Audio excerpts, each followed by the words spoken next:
نماز کے ممنوع اوقات کون کون سے ہیں؟ نفل نماز کے ممنوع اوقات کون کون سے ہیں؟ طاہر انصاری فرانس سے۔ دیکھیں، نماز کے جو ممنوع اوقات ہیں، ایک تو یہ ہے کہ سورج کا ذرا سا کنارہ نکل جائے، یعنی جب فجر کی نماز قضا ہوتی ہے نا، جس ٹائم پہ سورج ذرا سا نکل جائے تو اب مکروہ وقت شروع ہو گیا، جب تک کہ وہ ایک نیزے تک نہیں پہنچ جاتا، یعنی اتنا بلند نہ ہو جائے کہ اس کی میں جو ہے نا تھوڑی سی چمک پیدا ہو جائے، جو پاکستان اور ہندوستان میں تقریباً 15 سے 20 منٹ کا ٹائم ہوتا ہے یہ، اور دوسرے ملکوں میں زیادہ بھی ہو سکتا ہے، ناروے میں ہو سکتا ہے بہت ہی زیادہ ہو، لیکن وہاں کے حکام الگ ہیں۔ تو یعنی سورج میں تھوڑی سی تیزی پیدا ہو جائے تو اس وقت پھر آپ نماز پڑھ سکتے ہیں۔ دوسرا مکروہ وقت ہے جب سورج بالکل سر پہ پہنچ جائے، جس کو زوال کا وقت کہتے ہیں، تو یہ تقریباً 10 منٹ کا ہے، یعنی اگر ٹائم لکھا ہے نا زوال کا وقت 12:30 تو سمجھ لیں کہ 12:25 سے 12:35 تک مکروہ وقت ہے، یعنی 5 منٹ پہلے اور 5 منٹ بعد میں۔ اور جب سورج غروب ہونے لگتا ہے تو جب غروب ہونے کے قریب پہنچ جائے گا، یعنی غروب ہونے سے ہندوستان پاکستان میں تقریباً 15 سے 20 منٹ پہلے، جب اس میں کی تیزی میں کمی پیدا ہو جائے، یعنی سورج کی چمک باقی نہ رہے، تو غروب ہونے سے 15-20 منٹ پہلے تک یہ ایسا ہوتا ہے، تو اس وقت بھی مکروہ وقت شروع ہو جاتا ہے، اس وقت بھی کوئی نماز نہیں پڑھ سکتے جب تک سورج مکمل غروب نہ ہو جائے۔ البتہ اس دن کی عصر اگر نہ پڑھی ہو تو پھر پڑھیں گے آپ، کیونکہ عصر کا وقت باقی رہتا ہے، اگرچہ مکروہ ہے عصر کو اتنی دیر تک تاخیر کرنا گناہ ہے، لیکن بہرحال وہ والی عصر آپ کو پڑھنی پڑے گی اس دن کی، اس کے علاوہ کوئی نماز نہیں پڑھ سکتے آپ۔ تو یہ 3 اوقات مکروہ ہیں، اس کے علاوہ کوئی وقت مکروہ نہیں ہے۔ زوال کے وقت قرآن پڑھنا، کیا زوال کے وقت قرآن پڑھ سکتے ہیں؟ زیبا گل لندن سے، جی ہاں پڑھ سکتے ہیں۔ گھر میں مرحوم والدین کی تصویر لگانا، گھر میں مرحوم ماں کی تصویر ماں سے عقیدت اور محبت کی خاطر گھر میں لٹکی ہوئی ہے، کیا اس جگہ نماز ہو جائے گی؟ عدنان یاسین کراچی سے۔ دیکھیں، عقیدت اور محبت میں والدین کی یا بزرگوں کی تصویریں دیواروں پر لٹکانا بالکل حرام ہے، ناجائز ہے۔ اگر اس کی اسلام میں ذرا بھی گنجائش ہوتی تو نبی صلی اللہ علیہ وسلم کے دنیا سے جانے کے بعد سب سے پہلے صحابہ رسول اللہ صلی اللہ علیہ وسلم کی تصویروں کو گھر میں لگاتے۔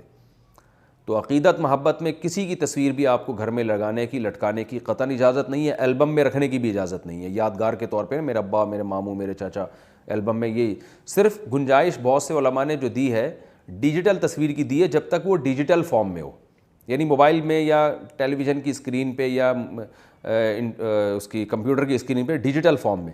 پرنٹ جب اس کا نکال لیا جائے گا تو وہ خالصتاً تصویر میں داخل ہو جائے گی، جو نبی صلی اللہ علیہ وسلم کے دور میں جو تصویریں ہوا کرتی تھیں، اور اس کو نبی نے حرام قرار دیا ہے۔ تو اس لیے یادگار کے طور پر ان تصویروں کو لگانا ناجائز ہے، اور جس کمرے میں ایسی تصویر لگی ہوگی اس میں نماز مکروہ تحریمی ہے، نماز پڑھی تو آپ کو دوبارہ لوٹانی پڑے گی، اس تصویر کو الٹا کر کے رکھیں یا اس پہ کوئی پردہ ڈال دیں۔ نماز میں نظریں کہاں رکھیں؟ نماز کی نیت کرتے وقت قبلے کی طرف دیکھنا ضروری ہے یا نیچے دیکھنا چاہیے؟ نیز نماز کے دوران نظریں کہاں رکھنی چاہیے؟ محمد افضان انڈیا سے۔ دیکھیں، نماز کے وقت جب قیام کی حالت میں ہوں تو سجدے کی جگہ پہ نظر ہونی چاہیے، جب رکوع میں ہوں تو پاؤں کے انگوٹھوں پہ نظر ہونی چاہیے، جب اتحیات میں بیٹھے ہوئے ہوں تو جھولی میں نظر ہونی چاہیے، قبلے کی طرف نظر نہیں ہونی چاہیے نماز میں کسی بھی ٹائم پہ۔ خواتین اگر مسجد میں نہیں جا سکتی تو کعبہ کیوں جاتی ہیں؟ اگر مسجد میں عورت کا آنا منع ہے تو پھر کعبۃ اللہ شریف میں عورتیں کیوں جاتی ہیں؟ ثناء اللہ سجاول سے۔ مسجد میں عورت کا آنا منع نہیں ہے، صحیح بخاری کی حدیث ہے، آپ صلی اللہ علیہ وسلم نے فرمایا لا تمنعوا اماء اللہ من المساجد، عورتوں کو مسجد میں آنے سے مت روکو۔ تو بعد میں جو فقہاء نے منع کیا وہ فساد زمان کی وجہ سے، بخاری کی حدیث ہے، حضرت عائشہ رضی اللہ تعالی عنہ فرماتی ہیں لو کان النبی رأى ما رأینا لمنع نساءنا کما منعت نساء بنی اسرائیل، اگر نبی ہمارے زمانے کی خواتین کو دیکھ لیتے، امی عائشہ فرماتی ہیں، تو عورتوں کو مسجد میں آنے سے روک دیتے۔ تو وہ فتنے کی وجہ سے منع کیا گیا ہے کہ عورتیں آئیں گی تو آج کل خیال نہیں کرتی ہیں پردے کا، اور عورت کے لیے خوشبو لگا کے نکلنا بھی حرام ہے، تو مسجد میں کہیں وہ فساد نہ ہو، کیونکہ عورت کو مسجد میں آنے کی اجازت تو دی گئی ہے، ترغیب نہیں دی گئی ہے۔ صحیح بخاری مسلم کی حدیث ہے، آپ صلی اللہ علیہ وسلم نے عورت کو گھر میں نماز پڑھنے کو مسجد میں نماز پڑھنے سے زیادہ افضل قرار دیا ہے، لیکن اس پر بھی علماء کا تقریباً اجماع ہے کہ مسجد حرام اس سے مستثنی ہے، کیونکہ مسجد حرام میں جو عبادتیں ہوتی ہیں وہ عام مسجدوں میں نہیں ہوتی. تو اگر عورت کو مسجد حرام جانے سے بھی روک دیا جائے گا فتنے کی وجہ سے, تو نقصان یہ ہوگا کہ وہ بیت اللہ کی برکتوں سے محروم ہو جائے گی, طواف سے محروم ہو جائے گی, اور مسجد حرام میں جو 1,00,000 نمازوں کا ثواب ہے اس سے محروم ہو جائے گی. اور ویسے بھی وہ اسلام کا مرکز ہے نا, اس کے وہ احکام نہیں ہیں جو عام مسجدوں کے ہیں, تو اس لیے وہاں اس جگہ کو مستثنیٰ کیا گیا ہے اس سے کہ بھئی وہاں پر عورت کے لیے افضل یہی ہے کہ وہ مسجد حرام میں جائے اور وہاں نماز پڑھے, طواف کرے اور وہاں کی برکتوں کا اپنی آنکھوں سے مشاہدہ کرے. اور عام مسجدوں کے بارے میں وہی حکم ہے کہ اصل میں تو جائز ہے لیکن فتنے کی وجہ سے پابندی لگائی گئی ہے. باقی اس بارے میں میری رائے ہے کہ بھئی اس زمانے میں خواتین کو اجازت دینی چاہیے, کیونکہ نہ آنے میں بھی ایک خاص قسم کا فتنہ ہو رہا ہے, وہ ایک دین سے بالکل ہی دور ہو رہی ہیں. تو وہ میرا ایک اس پر مدلل ایک کلپ یوٹیوب پہ موجود ہے, ابھی اس کا موقع نہیں ہے, وہ سن لیں آپ. بہرحال علماء نے اگر منع کیا ہے تو وہ اس لیے نہیں کہ نبی کے حکم کی مخالفت, بلکہ اس لیے کہ نبی کے دور میں جن پابندیوں کے ساتھ آنے کی اجازت تھی تو وہ پابندیاں آج نہیں ہو رہی. تو اس کا نقصان یہ ہو رہا ہے کہ ایک حکم تو پورا ہوگا لیکن اس سے بڑے حکم کی خلاف ورزی ہوگی, وہ ہے بے پردگی. اور جو حکم پورا ہو رہا ہے مسجد میں آنے کا, وہ بھی شریعت کا واجبی حکم نہیں ہے, محض ایک گنجائش ہے, اجازت ہے, کوئی لازم نہیں ہے. افضل یہی ہے کہ گھر میں نماز پڑھے. وہ فوزیہ صاحبہ نے لندن سے ایک سوال پوچھا, تھوڑا سا حیا کے خلاف ہے تو میں ان کا سوال نہیں پڑھتا, بس یہ بتا دیتا ہوں کہ اس طرح کی کوئی بات حدیث میں ملتی نہیں ہے, لیکن یہ عمل جائز ہے, زوجین کے درمیان یہ عمل جائز ہے, مگر حدیث میں اس کی صراحت نہیں ہے. کیا خواتین کے لیے یوگا جائز ہے؟ کیا اسلام میں یوگا کرنا جائز ہے؟ کیا خواتین یوگا کر سکتی ہیں؟ زوجہ عبدالحق گجرات سے. جی بالکل جائز ہے. اس ورزش کا مقصد ہوتا ہے جسم میں لچک پیدا کرنا, فلیکسیبلٹی پیدا کرنا. باقی ہندوؤں بھی کرتے رہیں یہ, تو وہ بعض لوگ کہتے ہیں کہ ہندوؤں کا شعار ہے اس لیے نہیں کرنا چاہیے, اس میں ہندوؤں سے مشابہت ہے. تو دیکھیں, مشابہت ان چیزوں میں ہوتی ہے جو کسی کی مذہبی رسوم ہو. اگر کسی قوم کا کوئی ایسا کلچر ہے, ہاں, یا مذہبی رسوم ہو یا کوئی ایسی رسم ہے جس میں کوئی فائدہ نہیں ہے, محض اس قوم کی ایک علامت سمجھی جاتی ہے. لیکن اگر کسی قوم میں کوئی ایسا کلچر ہے جو فائدہ مند ہے تو اس کو تو فالو کرنے کا حکم ہے. آپ صلی اللہ علیہ وسلم نے فرمایا, حکمت جو ہے مومن کی گمشدہ چیز ہے, جہاں سے چاہے اس کو لے لینا چاہیے.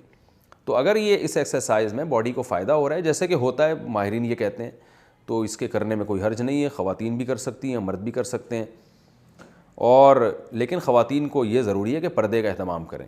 اور شادی شدہ خواتین کے لیے تو اس کے لیے بھی ترغیب ہوگی اس زمانے میں کہ جو پردے دار گھر میں رہنے والی خواتین ہیں وہ تو فٹنس کا خیال نہیں کرتی, کھائی جا رہی ہیں پیزے برگر, اور آپ کو پتہ ہے پھر بالکل ایک دھماکے کے ساتھ ہلاک ہو جاتی ہیں. اللہ تعالیٰ جو خواتین بھی دنیا سے گئی ہیں ان کی مغفرت فرمائے, جو زندہ ان کی حفاظت فرمائے.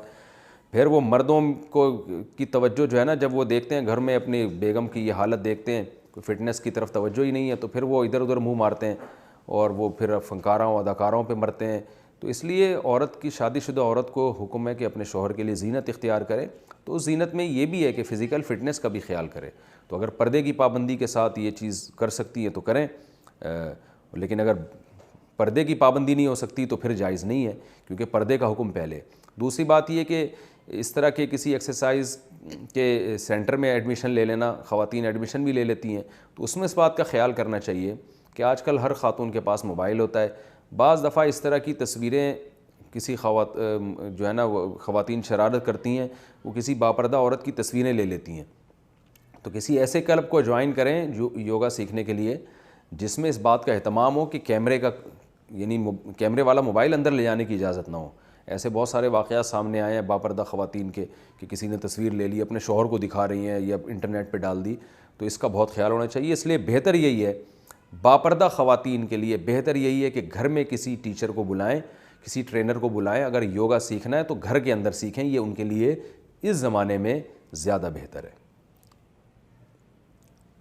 کیا شوہر بیوی کا بہن سے تعلق ختم کروا سکتا ہے؟ اگر ایک شخص نے اپنی بیوی سے غصے میں کہا کہ اگر تم اپنی بہن سے بات کرو یا اس سے تعلق رکھو یا ملو جلو تو میری طرف سے تم فارغ ہو. بہت ہی پاگل آدمی ہے یار یہ. اب اس عورت کے لیے کیا حکم ہے, وہ کیا کرے؟ یاسمین انڈیا سے. دیکھیں, اگر اس نے یہ کہا ہے نا بہن سے تم نے تعلق رکھا تو تم میری طرف سے فارغ ہو, تو بظاہر یہ الفاظ طلاق ہی کے لگ رہے ہیں. شوہر سے نیت پوچھی جائے گی اور فارغ کا لفظ دیکھا جائے گا. انڈیا میں فارغ کس معنی میں استعمال ہو رہا ہے؟ ہمارے عرف میں تو شرط کے ساتھ جب یہ استعمال ہوتا ہے نا تو پھر طلاق کے معنی میں یہ استعمال ہوتا ہے. بغیر شرط کے ہو تو پھر اس کے درجنوں معنی ہوتے ہیں. تو شوہر سے نیت کا پوچھا جائے گا. بہرحال اگر اس کی نیت طلاق کی ہے پھر تو یقینی طور پر بہن سے اگر آپ نے کسی قسم کا تعلق رکھا تو طلاق واقع ہو جائے گی, نکاح ختم ہو جائے گا, کیونکہ یہ طلاق بائن ہوگی, تو نکاح ختم ہو جائے گا. رہا یہ مسئلہ کہ شوہر کے لیے ایسا کہنا جائز تھا یا نہیں, تو یہ بالکل ناجائز ہے, کیونکہ قطع رحمی ہے. بہن جو ہے وہ خونی رشتوں میں آتی ہے, لہذا اس سے قطع تعلق جائز نہیں ہے. تو اب ہونا یہ چاہیے کہ آپ کو چاہیے کہ آپ بہن سے تعلق رکھیں. اس سے کیا ہوگا کہ ایک طلاق بائن واقع ہو جائے گی. جب ایک طلاق واقع ہوگی تو میاں بیوی دوبارہ نکاح کر لیں, کیونکہ 3 طلاقیں نہیں ہیں, ایک طلاق, یہ بھی غنیمت ہے 3 طلاقوں کا نکاح اس نے, تو جو ہے نا دوبارہ نکاح کر لیں. اور شوہر کو چاہیے کہ آئندہ اس قسم کے الفاظ وہ استعمال نہ کرے. اگر شوہر بیوی پر پابندی لگا دے کہ اپنے بہن بھائیوں سے نہیں ملو گی, تو بھی عورت پر اس پابندی پر عمل کرنا لازم نہیں ہے, کیونکہ رشتہ داری جوڑنے کا اللہ اس کے رسول نے حکم دیا ہے. ہاں ایک صورت میں وقتی طور پر شوہر پابندی لگا سکتا ہے. بعض دفعہ یہ ہوتا ہے کہ شوہر کا یہ خیال ہوتا ہے کہ میری بیوی کو اس کی بہنیں یا اس کے بھائی ورغلا رہے ہیں میرے خلاف, فساد مچا رہے ہیں, ہمارے رشتے کو توڑنے کی کوشش کر رہے ہیں. تو ایسی مجبوری میں اگر وقتی طور پر شوہر پابندی لگا دے کہ بھائی ابھی فی الحال تم نے اپنی بہنوں سے رابطہ نہیں کرنا, اسے پتہ ہے یار جب بھی فون آتا ہے ہمارا گھر میں لڑائی, بعض دفعہ ایسا ہوتا ہے بعض جگہوں پہ, تو وقتی طور پر پابندی لگا سکتا ہے. تو پھر ایسی صورت میں عورت پر لازم ہوگا کہ وہ اس پابندی پر عمل کرے, لیکن یہ وقتی ہوگی, ہمیشہ کے لیے, قیامت تک کے لیے نہیں ہو سکتی ہے. قرآن کی کیلیگرافی کا حکم. قرآن کی جو پینٹنگ کی جاتی ہے جسے اسلامک کیلیگرافی کہا جاتا ہے, کیا یہ اسلام میں جائز ہے؟ امام شافعی کے فالوورز اس کی اجازت نہیں دیتے. حنفی علماء اس بارے میں کیا کہتے ہیں؟ مسز عبداللطیف کینیڈا سے.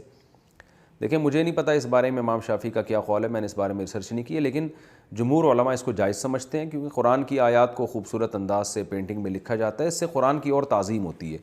تو ہماری رائے میں اس کے جواز میں کوئی شبہ نہیں ہے. انڈے پر لگی ہوئی بیٹ کا حکم. مفتی صاحب نے بتایا تھا کہ مرغی کی بیٹ ناپاک ہوتی ہے. بھائی میں نے نہیں بتایا تھا, ساری دنیا یہی کہتی ہے, آپ کو بھی پتہ ہونا چاہیے مرغی کی بیٹ ناپاک ہوتی ہے. بھائی بہرحال مفتی صاحب نے بتایا تھا کہ مرغی کی بیٹ ناپاک ہوتی ہے. ہم جب گھر میں انڈے منگواتے ہیں تو کئی دفعہ انڈے میں بھی بہت ساری بیٹ لگی ہوتی ہے. کیا ہم اسے کچن میں کے بیسن میں دھو سکتے ہیں یا نہیں؟ نبیلہ صاحبہ انڈیا سے. کیوں نہیں دھو سکتے؟ بہتر تو یہ کہ واش روم میں دھوئیں. یعنی واش روم سے میری مراد یہ ہے کہ یہ نہیں کہ فلش میں جا کے دھوئیں, یعنی جو واش روم کا نلکا ہے اس میں دھوئیں. باقی گھر کے بیسن میں بھی دھو سکتے ہیں. پھر بیسن کو بھی اچھی طرح دھوئیں نا, کیونکہ اس میں کھانے پکانے کے برتن جو ہے جس میں کھانا کھاتے ہیں وہ اس میں دھلتے ہیں. تو بیسن میں اگر دھونا بھی ہے تو بہت اچھی طرح سے پھر بیسن کو بھی دھویا جائے, ورنہ بہتر تو یہ کہ واش روم میں جو ایک نلکا لگا ہوتا ہے وہاں جا کے دھویا جائے. اس زمانے میں غنیمت ہے کہ دھو بھی لیتے ہیں, یہ بھی بڑی بات ہے. میں نے تو بہت سے لوگوں کو دیکھا ہے انڈے پہ بیٹ لگی ہوتی ہے, وہی انڈا توڑ کے ڈال دیتے ہیں, اور یہ بھی نہیں خیال ہو رہا ہوتا کہ مرغی کی بیٹ تھوڑی بہت ناپاک نہیں ہے, بہت زیادہ ناپاک ہے, اس میں بہت سخت وہ